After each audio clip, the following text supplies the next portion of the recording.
Savez-vous de quoi je vais vous parler aujourd'hui?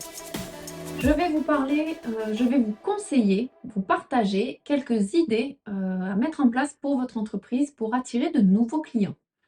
Comme vous le savez déjà, je suis moi-même du métier, coiffeuse, esthéticienne, maquilleuse, styliste ongulaire et cetera, hein, et propriétaire de plusieurs commerces au cours de ma carrière. Et depuis quelques années, je suis, conseillère pour les entrepreneurs. Je vois souvent des personnes en difficulté pour attirer de nouveaux clients dans leur entreprise. Car ils ne pensent pas forcément, à utiliser certains outils qui sont pourtant très utiles pour le développement d'un commerce. Donc des idées, il y en a plein, mais tout le monde n'y pense pas forcément. On reste trop souvent, dans nos connaissances de base, sans réussir à percevoir d'autres alternatives. Ça arrive à tous, hein, c'est normal. On est tellement concentré sur ce que l'on fait abstraction à certains points importants et on croit même, avoir tout essayé. On n'y pense vraiment pas du tout aux autres choses qui pourraient nous aider à développer.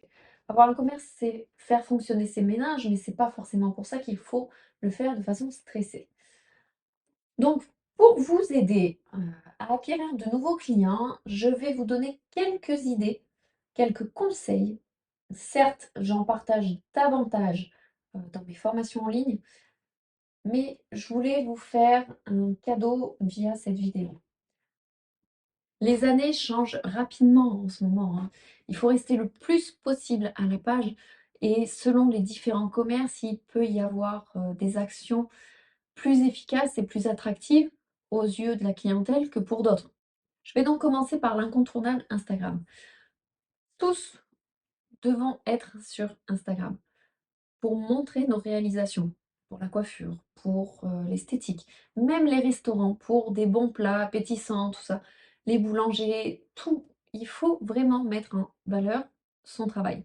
Si vous regardez une belle image sur Instagram, vous cliquez dessus pour voir où ça se trouve, pour voir où se situe la boutique, où est-ce qu'on peut acheter, où est-ce qu'on peut voir ces produits. Alors, d'abord, une petite parenthèse, localisez votre commerce pour que la clientèle vous trouve beaucoup plus facilement sur la carte. Premier point, utilisez les hashtags qui soient efficaces et bien sûr dans le thème de votre commerce, qu'ils soient en lien avec votre commerce. J'avais si j'ai préparé en fait des exemples, donc je vais vous les afficher à l'écran. Donc par exemple, si j'avais un salon en Bretagne, coiffeur breton, coiffeur Saint-Malo, tourisme Saint-Malo, tourisme Bretagne, coiffure d'un soir, mariage Bretagne, et cetera. Il y a plein de choses qui pourraient être mises en place, mais il faut réfléchir à plusieurs choses en même temps. L'idéal est de rechercher une vingtaine de mots qui seraient adaptés à la clientèle, idéale, à la clientèle cible, qui seraient adaptés à la clientèle idéale. Il ne suffit pas de mettre juste, «J'aime mon métier» ou, «Cheveux courts, cheveux longs», puis c'est fini. Il faut vraiment chercher à attirer des choses, heu, par des mots, on va dire, plus, précis et qui se rapprochent plus de votre commerce. Comme là, ce que je disais, tourisme Bretagne, tout ça. Il faut comprendre l'importance des hashtags afin de mieux cibler nos clients cibles. Il faut vraiment comprendre que c'est très important de les avoir. Tout le monde peut le voir, même s'ils ne sont pas vos abonnés. Ça fonctionne, hein, pourquoi? Parce que les futurs clients qui regardent Instagram, ils vont se retrouver à faire une recherche, grâce aux mots-clés que vous avez mis dans votre publication et qui sait? Peut-être que, cette personne, elle a besoin d'un nouveau coiffeur. Admettons, tourisme Bretagne. Vous avez, un Parisien qui vient en vacances, il a besoin de faire sa coupe de cheveux et vu qu'il est abonné au mot tourisme Bretagne, vous êtes ressortis et là, il se dit: «Tiens, c'est joli ce qu'ils ont fait. Bah, tiens, je vais peut-être aller chez eux». Il faut réfléchir aux mots qui peuvent être en lien avec vous. Donc Tout comme une recherche coiffeur Saint-Malo, par exemple, va vous associer au flux qui vous cible, vous et donc votre jolie photo. Votre futur client va voir cette photo ou votre vidéo défiler grâce au mot-clé que vous avez mis, parce que lui est abonné à ce mot-clé. Donc, il faut trouver ces 20 mots. Les enregistrer, moi par exemple, je les ai enregistrés dans le téléphone. Comme ça me permettait de pouvoir les copier rapidement et de pouvoir les coller dans ma publication pour pouvoir les poster. Bien sûr, pas besoin de les inclure tous, hein, selon les photos qu'on va mettre, selon les vidéos, il va falloir réadapter un petit peu. En retirer certains peut-être et en rajouter d'autres. Mais il faut pouvoir varier et savoir donc adapter les mots selon les situations. Donc même si vous avez plus de 20 mots, que vous en avez trouvé plus d'une vingtaine, gardez-les parce que comme je dis, il faudra peut-être adapter les mots et les modifier. Donc vous pourrez prendre le surplus et le passer à l'avance sur les autres, les mettre en priorité. Parce que selon les types de publications, vous en aurez besoin. Si vous faites des événements particuliers, vous en aurez besoin que vous ne faites pas forcément toute l'année. Donc gardez les mots que vous avez en tête, copiez-les et faites limite une liste de mots par thème. Thème cheveux longs, coiffure, thème maquillage, thème ou même les restos, hein, événements, soirée pizza, soirée machin. Faites, vous, des thèmes. Oui, ça peut paraître bizarre hein, dans mes vidéos. Là, je commence de plus en plus à parler de sujets pour différents commerces. C'est-à-dire je ne fais pas forcément que pour les business beauté. Je fais aussi pour d'autres commerces. Donc c'est pour ça qu'on peut m'entendre parler de différents exemples de commerces, comme là, boulanger, restaurant, coiffeur, c'est ceux qui reviennent le plus souvent, hein, c'est pour ça, pizzeria, tout ça. Ça peut être souvent entendu dans mes vidéos, même si techniquement c'est plutôt une vidéo que j'avais prévue pour faire pour le business coiffure. C'est parce que ça s'adapte aussi aux autres types de business. C'est pour ça que vous allez m'entendre parfois en parler. Un deuxième point. Donc, ça vous est déjà arrivé de voir un nom d'une technique particulière ou de ne pas comprendre ce que c'est réellement? Moi, oui. Admettons, voilà, je vais dire un baby light pour les mèches, pour un petit, des petites mèches. Il y a des mots techniques, quand on les sort, c'est pas forcément parlant tout de suite. Donc dites-vous que pour les clients qui ne sont pas du métier, bah, il faut les aider à comprendre. Donc s'ils voient sur une carte que vous avez telle mèche à faire, donc le nom, la technique, ouais, mais c'est quoi exactement? Faut mettre un peu de précision, faut expliquer un petit peu. Et donc, vu qu'en ce moment, c'est l'explosion des vidéos sur les réseaux sociaux, franchement, c'est le moment d'en profiter. Pourquoi ne pas faire des vidéos pour que les clients en apprennent un peu plus sur ce que l'on fait comme service, sur ce que l'on propose dans nos commerces? Quelle sera la particularité de cette technique ou de cette recette ou de qu'est-ce que ça va faire de différent par rapport à une autre? Parce que ça a un nom technique, on ne le sait pas forcément, on ne sait pas vraiment ce que c'est quoi réellement? Eh bien, faites une vidéo et parlez-en. Ça va vous aider à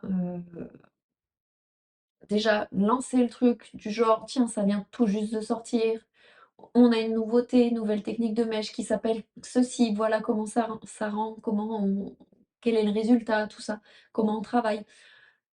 Et en plus de ça, on va toujours, on voit toujours de belles photos, des résultats, mais on ne voit jamais de avant-après, où on ne sait pas réellement le type de technique qui a été réalisée pour la photo qu'on voit sur Instagram. Et ça, c'est dommage. Souvent, on voit les photos, tiens, belle technique de mèche, cheveux blonds. C'est quoi le avant, c'est quoi le après et c'est quoi la technique? Si moi, je me présente dans ton commerce, tu vas faire quoi sur mes cheveux? Moi, je l'ai vu ce résultat-là. Est-ce que ce résultat-là, si je te dis le nom de la technique, ça sera plus facile à toi de comprendre ou pas? Et bien justement, avec les vidéos, vous allez pouvoir en parler plus facilement et la cliente va dire: «Ah, j'ai vu votre technique de mèche, tout ça, je sais pas si ça s'adapterait à moi, mais j'ai vu la technique nanana». Elle a l'air super bien, ça a l'air de bien s'adapter. Ou même des recettes, hein, comme les restos, comme je dis. Ah, une super recette, un beau nom sur la carte, sur le menu. Mais c'est quoi exactement? Bœuf grillé, machin, ouais. Mais en fait, la particularité de ce bœuf grillé, c'est qu'il est grillé de telle façon ou truc fumé ou je sais pas quoi. Il est fumé, cuisson lente de, 6 heures, 12 heures, j'en sais rien.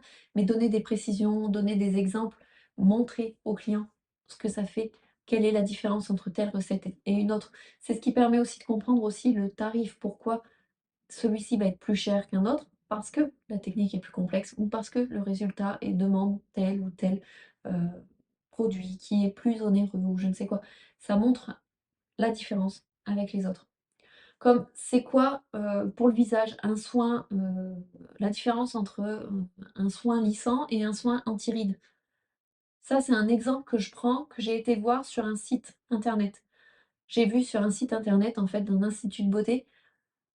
La différence, c'est quoi? Il y a pas de précision. Réservez votre soin lissant ou votre soin anti-rides ou après tu as d'autres noms de soins, mais du coup, ce qui m'a choquée, c'est ces 2 là. Pour moi, ça serait presque la même chose, ça va être quoi? C'est quoi la différence? Et pourquoi pas, par la même occasion, offrir un conseil, de préparation avant que les clients viennent? Par exemple, en coiffure, vous voulez venir, enfin en institut. Si vous venez pour la première fois, ne vous inquiétez pas. Si vous avez déjà, appliqué votre crème de jour avant ce matin, avant de venir à votre rendez-vous, ce n'est pas grave ou que vous êtes déjà maquillé, nous nettoierons et nous préparerons votre peau pour réaliser, le soin visage et cela sans surcoût. C'est des explications qu'on peut donner dans les vidéos pour nos clients. Ça peut être des petits conseils que du coup, ça les aide à se sentir rassurés. Parce que sérieusement, avec la chance qu'on a d'avoir Instagram, c'est le moment de faire des vidéos pour votre commerce, faire une vidéo de présentation du salon, une vidéo de présentation de l'équipe, les spécialités, les différents services que vous proposez. Faut en parler. Franchement, profitez d'Instagram avec toutes ces vidéos. Je dis Instagram, mais ça peut être aussi d'autres réseaux sociaux. Le principe, c'est d'abord de profiter des réseaux sociaux pour parler de vous, pour faire parler de vous et pour vous montrer, pour que votre clientèle, votre future clientèle vous découvre. Et donc,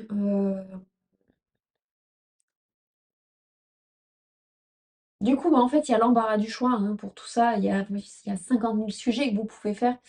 Et donc, pourquoi faire cela? Pour éduquer la clientèle, dans un premier sens, parce qu'elle va apprendre à savoir ce que c'est réellement. Elle va connaître les mots plus facilement. Elle va mieux réussir à vous poser les questions ou à vous expliquer ce qu'elle a vu ou ce qu'elle veut. Ensuite, ça va l'amener à venir chez vous sans inquiétude. Elle va être rassurée parce qu'elle va savoir à quoi s'attendre. Parce que bien souvent, en institut de beauté, on doit passer en cabine pour faire un soin visage ou autre, mais on ne sait pas vraiment comment ça se passe. On a juste vu une petite photo qui cadrait un petit peu la cabine, mais on n'en sait pas plus.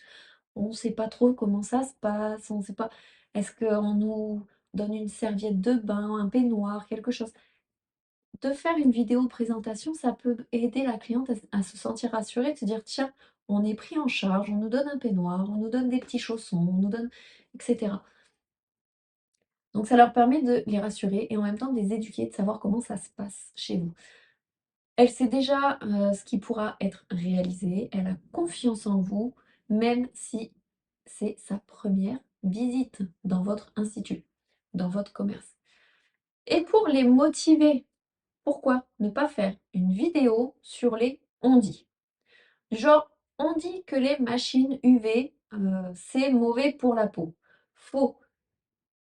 Si on n'en abuse pas, ce n'est pas mauvais. Au contraire, ça aide, ça prépare la peau en douceur pour s'exposer au soleil sans risquer, de choc pour les cellules de la peau, et cetera.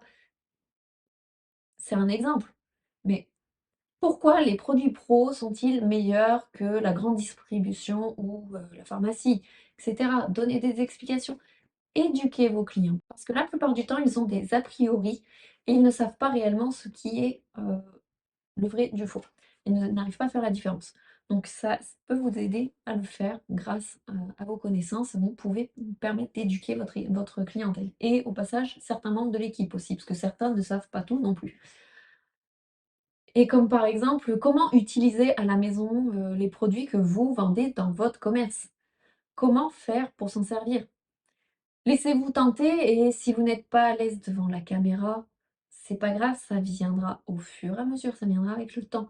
Regardez la différence entre mes premières vidéos et mes dernières vidéos. C'est pas la même chose, j'ai pas le même rythme, j'ai pas la même, intonation de voix, je suis plus dynamique, tout ça. Donc si on n'est pas satisfait, on peut recommencer les vidéos, c'est pas grave. Et un jour, on fera, des vidéos qui seront de mieux en mieux et pourquoi pas des vidéos en live. Pour ce qui est de se filmer, de parler, tout ça en public, je vais faire une autre vidéo. Vous pourrez voir une autre vidéo qui pourra vous aider à passer ce trac, de se filmer. Un troisième point, pourquoi ne pas, chercher des ambassadeurs? Vous avez forcément des clients qui pourraient correspondre en fait au rôle d'ambassadeur pour votre entreprise. Les ambassadeurs en général, en fait, je conseille, c'est de sélectionner des clients qui vous adorent vous et votre entreprise, hein. Souvent, ils parlent déjà de vous à d'autres personnes. Ils cherchent à vous faire de la bonne publicité, déjà, en temps normal. Donc pourquoi ne pas les recruter en tant qu'ambassadeurs? Quoi de plus facile en plus pour promouvoir un salon que, de prendre quelqu'un qui aime déjà parler de vous? Choisir parmi les clients qui ont une communauté, si possible, déjà importante sur les réseaux sociaux, ça peut être un gros avantage pour vous, que vous suivez déjà certainement, j'espère. Leur demander si, en échange de promouvoir votre salon, de promouvoir, les services que vous faites, en faisant de la bonne publicité, je précise bien de la bonne publicité sur les réseaux sociaux, heu, s'ils désirent être rémunérés ou s'ils souhaiteraient obtenir des services, heu, gratuitement, en échange de, la publicité qu'ils font pour vous. Et je précise bien, hein, de la bonne publicité pour être sûr, en fait, d'avoir une bonne communication, que ce soit pas, mal fait ou mal présenté et que, au final, ça fasse fuir les clients. D'ailleurs, rien ne vous empêche d'encadrer le type de communication qu'ils devront faire pour vous, qu'ils devront effectuer. Moi-même, pour l'un de mes commerces en ligne, parce que moi j'ai un commerce en ligne, j'ai des ambassadeurs, j'ai des personnes qui font de la communication pour mes produits. Eh bien, quand je choisis, des ambassadeurs, je discute avec eux de ce qu'ils doivent poster et si le post n'est pas satisfaisant ou insuffisant, parfois c'est trop peu ou trop court, eh ben, on en rediscute pour refaire une nouvelle publication, pour recadrer un petit peu tout ça, pour être sûr que ce soit fait correctement. Parce qu'en échange, je leur fournis des produits gratuitement. Donc, s'ils veulent obtenir leurs produits, OK, mais dans ce cas-là, faites la communication correctement. Ben là, c'est pareil pour vous. Il faut que ça communique correctement pour que, la pub soit bien faite et que vous, vous ayez, de la nouvelle clientèle qui arrive grâce à eux et que vous puissiez, dans ce cas-là, les rémunérer par le moyen que vous avez choisi ensemble, d'un commun accord.